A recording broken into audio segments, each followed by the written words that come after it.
बिस्मिल्लाहिर्रहमानिर्रहीम। अस्सलाम वालेकुम फ्रेंड्स, आप देख रहे हैं हमारा YouTube channel CSC guide official और मैं हूं मोहम्मद इरफान और पॉजिटिव एक्टिविटी टाइटेनियम थिंकिंग चल गुरु। आज जिस टॉपिक में हम बात करेंगे वो थंबनेल आपको शायद देख के अंदाज़ा हो गया होगा या थंबनेल ना हो। तो भाई लड़के जो है डिसअपॉइंट है कि अभी हमारा एडमिशन नहीं हुआ। हमें एक्सेप्टेंस लेटर हमारे पास था, हमारे पास प्री एडमिशन लेटर था, हमें प्रोफेसर ने कहा कि आपको स्कॉलरशिप मिल जाएगी, या मतलब कि हम पूरी उम्मीद थे। तो भाई ये क्या हुआ हमारे साथ? भाई इस टॉपिक को हम आगे बढ़ाएंगे। मैं अपनी बात करूँगा, अपनी स्टोरी सुनाऊँगा। मैं 2-3 मरतबा पहले भी सुना चुका हूँ, लेकिन ये इस वजह से आपको बता रहा हूँ। अगर आप ये मायूस हैं तो भाई इसको छोड़ें, आगे बढ़ें। मैं आपको अपनी भी कहानी बताता हूँ कि कितने साल लग गए हमें चाइना आते। आफ्टर हाउ मैनी ईयर्स हमें चाइना आना नसीब हुआ। ठीक है, अब मैं जब चाइना बैठा हूँ तो कितने सालों के बाद, और स्कॉलरशिप कितने सालों बाद मिली थी, सारी चीज़ें डिस्कस करेंगे। अब ये बाकी चाइनीज़ भी बैठे हैं इधर लैब में, वो सारे देखने के ये क्या कर रहे हैं, हमें क्या है भाई, हम अपनी वीडियो रिकॉर्ड करेंगे। तो भाई शुरू 2017 दिसंबर में अप्लाई, मतलब नवंबर में पता चला था।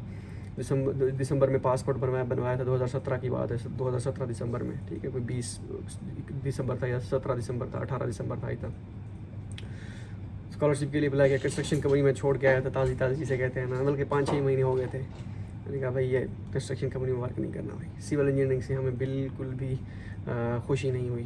ठीक है, तो नफ़रत भी नहीं है, खुशी भी नहीं है, दरमियान में है। तो मैंने कहा अब क्या करना है, चाइना के लिए अप्लाई करना है। दिसंबर में अप्लाई किया। नवंबर दिसंबर में जैसे एडमिशन स्टार्ट होते हैं, जनवरी में मेल्स वगैरह की। एक्सेप्टेंस लेटर भी मेरे ख्याल में मिला था मुझे, एक हार्वर्ड इंस्टीट्यूट ऑफ टेक्नोलॉजी से पहला एक्सेप्टेंस लेटर मिला था, और अप्लाई किया। बस एट द एंड एडमिशन नहीं हुआ।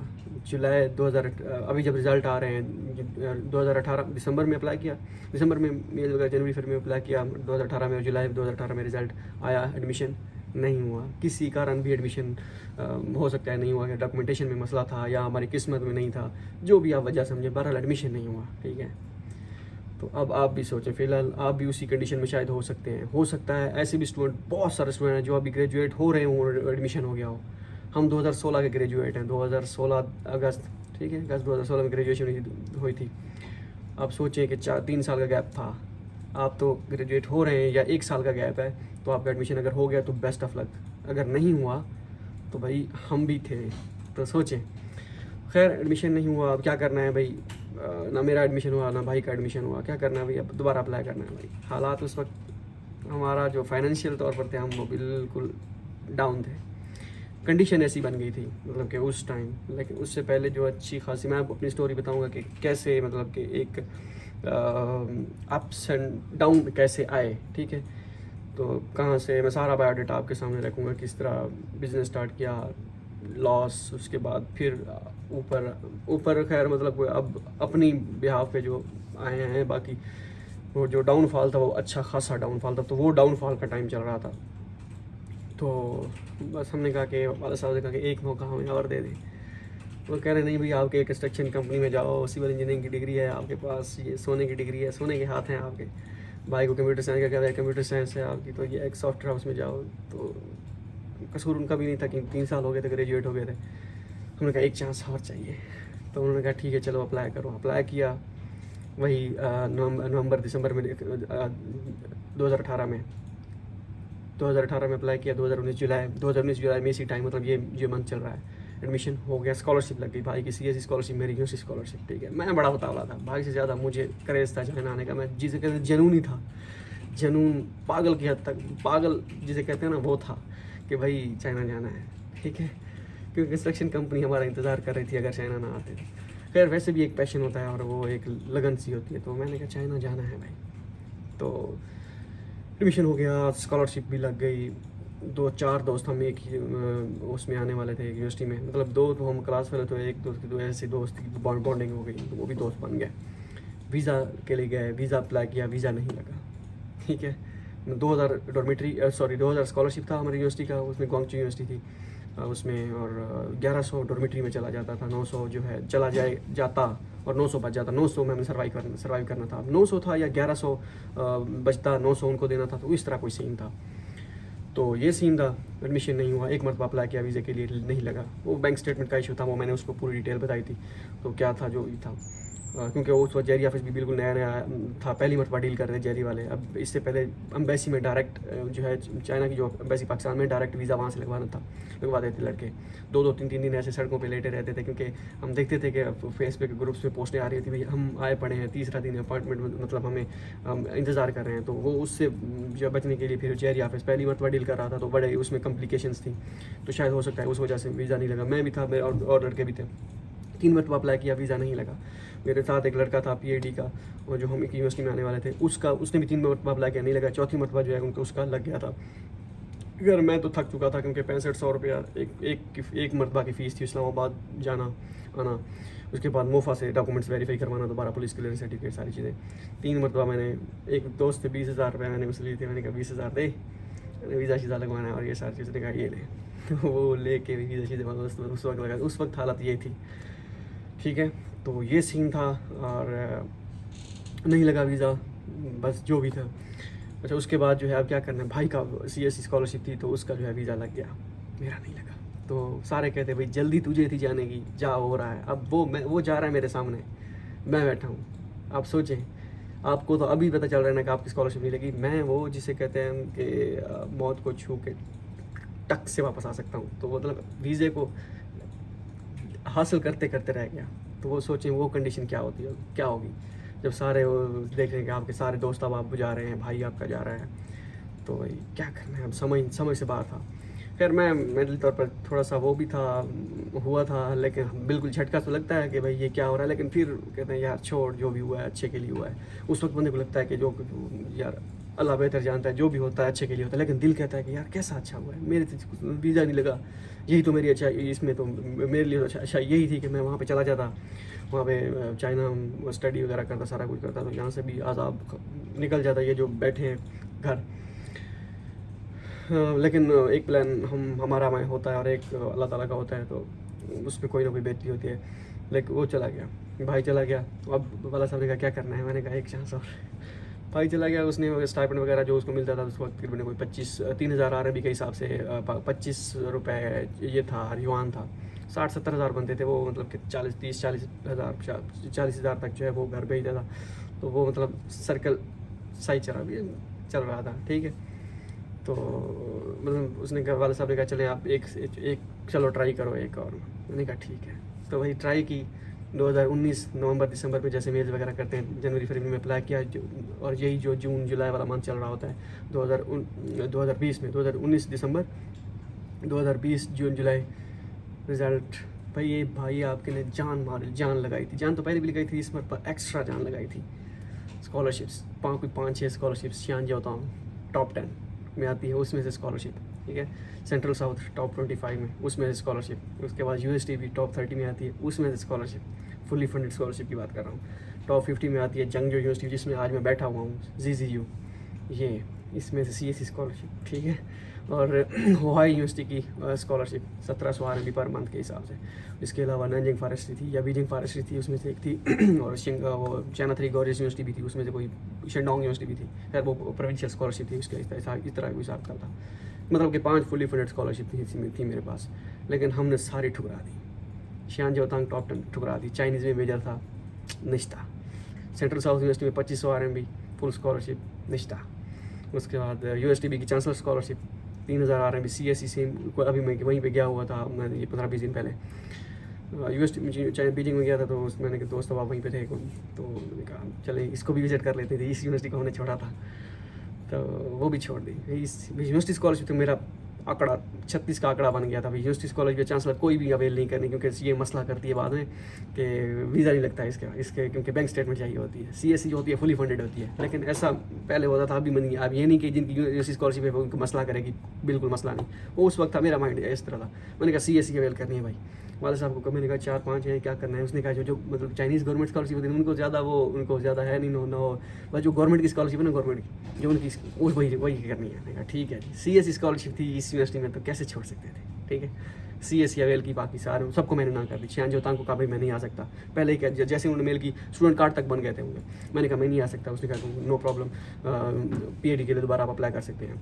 सेंट्रल साउथ को भी कहा, UST को, सब ने कहा ओके कोई मसला नहीं है। होहाई वालों को भी कहा कोई मसला नहीं। हवाई वालों का क्या, मैंने कहा मैं नहीं आ सकता, मेरा फाइनल रिजल्ट अनरिलीज्ड था status, having not pass the initial review हो गया 5 मिनट के बाद। भाई मैंने कहा कि भाई मैं नहीं आऊँगा, क्योंकि ISO के साथ वो ग्रुप्स वगैरह में ऐड उन्होंने कर दिया था, इस वजह से उन्होंने जल्दी चेंज कर दिया। आप ये सोचेंगे 5 मिनट में कैसे, 5-10 मिनट में मतलब वैसे वो चेंज कर दिया। तो उन्होंने having not pass the initial review. मैंने कहा ये गलती की है इन्होंने, भाई having not pass the initial review नहीं करना चाहिए था, मैं छोड़ रहा हूँ भाई मैंने कहा था मैं छोड़ दूँ। तो ये सीन था भाई, ठीक है। अब मुझसे कोई अगर पूछे उस वक्त जो अगर आप चाइना चले जाते वो ठीक था, या अब आप चाइना आए हो ये ठीक है, तो भाई मैं एक चीज़ कहूँगा, अब ठीक है। क्यों? क्योंकि ये जो पिछले उसके बाद 2020 में तो एडमिशन हो गया, फिर कोविड तो वैसे चल रहा था 2020 जनवरी से, ठीक है। तो अब फिर 1-2 साल वैसे ही फिर घर बैठ गया, भाई ये क्या करना है। वो भाई का थोड़ा बहुत स्टाइपेंड आ रहा था उस वक्त। खैर वेबसाइट भी हमने 2019 में बना दी थी, 2020 में यूट्यूब चैनल भी था। खैर इतनी अर्निंग तो नहीं थी, खैर वेबसाइट से शुरू में अर्निंग सही थी। उसके बाद जो है वो हैक मैक हो गई थी, कुछ इस तरह मैंने आपको बताया था, तो वो फिर तबाही फिरी थी। लेकिन अब भी अगर वर्क करें उस पर तो सही वो होगी, लेकिन वो उस पर्पज़ के लिए अभी वो ज़्यादा वो उस पर फोकस नहीं है। खैर वो ऑनलाइन काम वगैरह ऑब्वियसली वो और भी फाइबर वगैरह पे, तो उस तरह की वो प्रोफाइल हमारी जो है सही बन गई। उसके बाद मतलब ऑनलाइन काम अल्हम्दुलिल्लाह जो है सही चल रहा है। अब अगर मैं उस वक्त आता तो सिर्फ डिपेंड करता स्टाइपेंड पे। अब अल्हम्दुलिल्लाह जो स्टाइपेंड पे जो है डिपेंड इतना नहीं किया जा रहा। स्टाइपेंड तो मैं घर देता भी नहीं, ठीक है। वो हम अपने शशके पे उड़ाते मतलब कि उड़ाते इन दैट सेंस के कोई जो चीज़ें ज़रूरत की हैं अभी, मोबाइल वगैरह और अच्छी चीज़ें जो मैं सेटअप पूरा ये करने की कोशिश कर रहा हूँ, व्लॉगिंग टाइप का सारा। लैपटॉप तो खैर मैंने लिया था, वो तो क्लाइंट ने लेके दिया था। उसके बाद बाइक वगैरह भी मैंने लिया है, वो शशका वो भी थोड़ा, क्योंकि आना जाना यूनिवर्सिटी हमारी बहुत बड़ी है तो आना जाना आसाब होता है, तो वो बाइक वगैरह भी ली। घर इन दैट सेंस स्टाइपेंड नहीं देता क्योंकि और अर्निंग होती है अल्हम्दुलिल्लाह, तो वो फिर वो उनको दे देते हैं घर। वो भाई वगैरह भी काम कर रहे हैं ऑनलाइन, तो घर कोई मसला नहीं है अल्हम्दुलिल्लाह, सेट ज़बरदस्त। अब सिस्टम ठीक है। अब मतलब कि मेंटली तौर पे कोई बाउंड नहीं हूँ मैं, फाइनेंशियल तौर पे भी बाउंड फ़िलहाल तो नहीं हूँ अल्हम्दुलिल्लाह, अल्लाह करे आइंदा भी नहीं होगा। तो उस वक्त होता तो वो होता। अब जो है थोड़ा सा माइंड बिल्कुल स्ट्रेस नहीं है कि भाई एवरीथिंग इज़ ओके, स्टाइपेंड ना भी मिले, थोड़ी बहुत लेट मिले तो कोई मसला नहीं है। ये मैं इस वजह से बता रहा हूँ, अगर 2-3 साल का वो गैप आ गया उसमें हमने स्ट्रगल की, वो ऑनलाइन काम, ये वो प्रोफाइल ये इस तरह, तो वो बन गई। तो अगर इधर अभी लेट भी आते ना भी आते तो वो सही सर्कल जो है चल रहा था, अब भी चल रहा है अल्हम्दुलिल्लाह। तो अगर 2 साल पहले आ जाते, 3 साल पहले आ जाते, तो ये वाला जो ये प्रोफाइल बिल्ट हुई है, या जो अब काम कर रहे हैं ये ना होता, सिर्फ स्टाइपेंड पे ही डिपेंड होता है। ये नहीं कि आप जो स्टाइपेंड पे डिपेंड कर रहे हैं तो अभी ये सिर्फ स्टाइपेंड पे डिपेंड नहीं करना चाहिए, नहीं, आपको स्किल होनी चाहिए जो भी हो। लेकिन अगर आप यहाँ पे स्टडी के लिए आ रहे हैं, आप क्योंकि आप तो अभी ग्रेजुएट हो, तो आपको इतनी ज़्यादा वो स्किल आपके पास हो भी सकती है, नहीं भी हो सकती, कोई मसला नहीं है। तो बताने का मकसद ये है कि अगर आपकी स्कॉलरशिप नहीं लगी तो इसमें कोई अच्छाई होगी, फ़िलहाल आपको नहीं लगेगी। भाई ये वाला जा रहा है 7 बंदा, ये नाला नहीं, मैं वीज़े सेंटर से होके आ गया हूँ, 3 मरतबा होके आया हूँ, ठीक है। खजल हो के कभी एक से उस वक्त पैसे मांग, कभी एक से पैसे मांग। एक दोस्त को कहा कि भाई टिकट जब जाना था भाई ने भी, उसके लिए भी एक दोस्त से कहा मैंने लाख रुपया भी दे, उस वक्त टिकट सस्ती थी, लाख रुपया दे दो भाई। मैं अपने लिए मैंने मांगे थे, अभी वीज़ा के लिए नहीं किया था, मैंने अपने लिए मांगे थे। कभी उसने कहा ये लाख रुपया पड़ा है, उठा के ले जा। मैंने कहा यार अभी मैं वीज़ा के लिए जाऊँगा, वापसी भी जब आऊँगा ना फिर लूँगा। उसने कहा यार अभी तेरे पास पड़े हैं, फिर लग जाएंगे, ले जा। मैंने कहा नहीं यार अभी हो सकता है मुझे ज़रूरत ना पड़े। तो जब वापस वीज़ा तो वैसे नहीं लगा, फिर मैंने तो नहीं जाना था, भाई ने जाना था। मैंने कहा यार वो पैसे तो दे 1 लाख रुपया। उसने कहा तो ये मैंने कहा था ले जा, अब 60,000 पड़ा है, ये ले जा। तो 60,000 फिर उससे लिया था। तो ये सीन चल रहा था भाई, ठीक है। तो अब सोचें आपकी हालत आपकी ऐसी है या आप इससे बेहतर हैं, कैसे आप वो, ये तो फिर भी दूसरा साल था, आपका तो पहला साल है अप्लाई करने का। हो सकता है आप में से कोई दूसरे तीसरे साल भी बैठे हों, लेकिन आपने हिम्मत नहीं हारनी, आप लगे रहे। अगर आपका 2-3 साल हो गए और आप इसी पे डिपेंड कर रहे हैं और घर वाले कह रहे हैं कि भाई आप कहीं और जाएँ कोई काम करें, आप करें नहीं मैं यही करूँगा, तो हाँ, अगर वो बिल्कुल ही वो कहते हैं कि हम बिल्कुल अफोर्ड नहीं कर सकते कि आप फ्री बैठे, तो फिर आपको जाना चाहिए, जो आपका काम बनता है वहाँ पे जाएं, ये रात का काम होता है, पार्ट टाइम का काम होता है, ऐसा समझिए अप्लाई करने का 1 घंटा 2 घंटे रात को देने होते हैं। तो वो टाइम अगर आप निकाल लेते हैं तो फिर इट्स ओके, आप काम पे भी जा सकते हैं। लाजमी नहीं कि अगर आप इसी में ही अप्लाई करने में लगे हुए आप कोई और काम ना करें। यहाँ पे लड़के पढ़ते भी हैं और उसके बाद जॉब भी कर रहे होते हैं, अप्लाई भी कर रहे होते हैं, सारे काम हो जाते हैं, ठीक है। उस वक्त हमारा वो नहीं था, या हम इतना भी था कि हम जो है खुद सिर्फ यही काम का अप्लाई करें। ये मेरा तो माइंड नहीं, वो शौक़ जिसे कभी कभी शौक़ नहीं होता, लेकिन मैंने सिविल इंजीनियरिंग की डिग्री जो अभी मैं स्ट्रक्चर इंजीनियरिंग की डिग्री सिविल इंजीनियरिंग से रिलेटेड ही है समझिए, वो कर रहा हूँ। वो जो डिग्री आपकी जो होती है वो आपको कभी ना कभी फ़ायदा देती है। वो बैकअप प्लान जो है आपका होना चाहिए। अगर आप ये खुदा ना खास्ता यहाँ पे चाइना में ना आते तो यूटिलाइज तो उसी डिग्री को करना था जो मैंने थी, चाहे मेरा शौक़ था या नहीं था, लेकिन करना तो यही था, मजबूरी है भाई। हाँ, अगर आपके जो इंटरेस्ट है उसमें आपकी कितनी कमांड है तो वो तो आप पे डिपेंड करता है। उस कमांड की बिना पे आप कोई जॉब कर सकते हैं या कोई काम कर सकते हैं, वो आप पे डिपेंड करता है। अगर आप अपनी डिग्री को पीछे छोड़ देते हैं तो वो कहते हैं आपको डिग्री कहते हैं मैं भाड़ में जाए, मैं ये काम करूँगा, मैं कर सकता हूँ और मैं इस पे ही अर्न करूँगा या मैं कर रहा हूँ, वो आप पे डिपेंड करता है। मेरी सिविल इंजीनियरिंग की डिग्री का फ़ायदा यही है कि मैं यहाँ तक पहुँचा हूँ और ये इंजीनियरिंग कर रहा हूँ। इसके अलावा मुझे कोई फ़ायदा नहीं है, ठीक है। इंजीनियरिंग की डिग्री MS की मिल जाएगी, उसके बाद इंशाल्लाह उसके बाद देखेंगे PhD का क्या सीन बनता है। लेकिन अभी तक सिविल इंजीनियरिंग की डिग्री से वही 6 महीने की कंस्ट्रक्शन कंपनी में जो काम किया था ना, वो काम किया था। उसके बाद जो है ये चाइना के लिए अप्लाई किया था। अब चाइना की जो स्कॉलरशिप है ये इसके जो है जिसे कहते हैं मज़े लूट रहे हैं। और आइंदा आगे कोई जॉब इसकी बिना पे मिली तो मिली, फ़िलहाल जॉब कोई प्रॉपर इस सिविल इंजीनियरिंग की डिग्री से मुझे नहीं मिले, क्योंकि ट्राई भी नहीं किया था। कहने का मकसद ये है कि भाई अगर जो आपकी डिग्री है उसको यूटिलाइज़ करें, अगर होती है तो। अगर नहीं होती तो कोई और आपकी फील्ड जिसमें इंटरेस्ट है आप उसको भी अवेल करें। लेकिन साथ अगर आपकी डिग्री के हिसाब से कोई आपको अपॉर्चुनिटी मिलती है तो आप उसको अवेल करें, लेकिन वो वाला जो आपका पार्ट टाइम वाला काम या वो काम है उसको भी साथ साथ कैरी करें, ठीक है। तो ये आप पर डिपेंड करता है कि आपने क्या करना है। मेन चीज़ यही थी कि आप डिसअपॉइंट बिल्कुल ना हो, ठीक है। होता है बंदा बिल्कुल आपको जो जितना मर्जी कोई सस्ता दानश्वर तो नहीं कहेंगे, कोई जितना बड़ा मोटिवेशनल स्पीकर आपको कहे आगे कहे कि भाई ऐसा ऐसा है आप करें, बिल्कुल तो ये ऐसा है। लेकिन फिर भी माइंड में एक चीज़ टक हुई पड़ी होती है कि भाई मेरा एडमिशन क्यों नहीं हुआ, मैं क्यों नहीं गया चाइना। जब आप चाइना के देखते हैं आगे पीछे भी लड़के जा रहे हैं, सारे चाइना में जो है कोई तस्वीरें अपलोड कर रहा है, आपको देखने को दिल नहीं करता, छोड़ो मैं तो गया नहीं, क्या देखना है इनके। फिर आप उनको अनफॉलो कर देते ताकि इनकी पोस्ट मुझे शो ना हो। मेरे दिल में नहीं तो जो है वो पैदा होता है कि भाई तजस्सुस, और इसमें वो तजस्सुस तो होता ही होता है, वो फील आता है कि जेलसी आती है कि भाई मैं क्यों नहीं गया, ये चले गए, इकट्ठे अप्लाई किया था, ये किया था, वो किया। ये सारी चीज़ें होती हैं, मैं बंदा ना चीज़ हो, लेकिन इसको आपने इग्नोर करना है अपने इन चीज़ों को। हो सकता है आपका वो फील ना हो कि भाई वो क्यों गया है, लेकिन आप ये बंदा का आप होता है माइंड में इंसान के, लेकिन आपने बस वो उसको इस वजह से करना कि ये खुदा की खुशनुदी के लिए, रज़ा के लिए आपने कहना है बस ये उस का फ़ैसला था, रब का फ़ैसला था, तो वो चला गया और मैं नहीं गया तो कोई मसला नहीं, मैं दोबारा मेहनत करके वहाँ पे पहुँचूँगा, ठीक है। पॉजिटिविटी ये था। और अगर आप डिसअपॉइंट हैं तो भैया चिल करें, ज़िंदगी बहुत हसीन है, ज़िंदगी में बहुत सारे आपने काम करने हैं अभी। ये तो छोटा सा काम है यार, स्कॉलरशिप हासिल करना कौन सा बड़ा काम है, ठीक है। इसके लिए सिर्फ आपको मेहनत करनी है, मेहनत करना कौन सा बड़ा काम है, छोटा काम है, ठीक है। लेकिन मेहनत ज़रूरी है, हार्ड वर्क ज़रूरी है। अगर आपकी कोई ये कहें कि भाई मैं 2 मेले करूँ और मुझे एक एक्सेप्टेंस लेटर मिल जाए, या मैं एक यूनिवर्सिटी में अप्लाई करूँ मेरा उसी में हो जाए, इस तरह तो नहीं होता। मेहनत जो है कभी रंग लाती है।